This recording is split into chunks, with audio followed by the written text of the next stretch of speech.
di ba naisip natin na kapag tayo ay na-monetize na, akala natin, yung actually yun palang talaga ang simula. Totoo yan.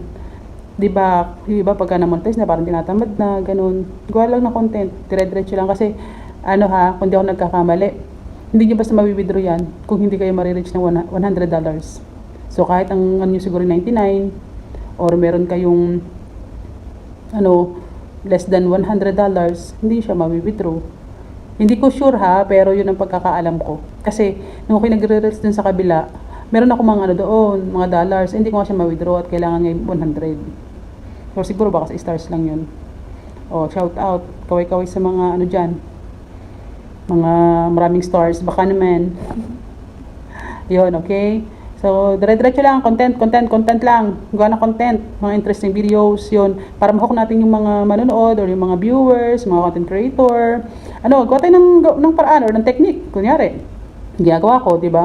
Inano ko sila, tinatanong ko sila, engagement na yun. Actually, medyo mataas ang engagement ko ngayon. Salamat sa inyo, salamat sa mga tao. Salamat.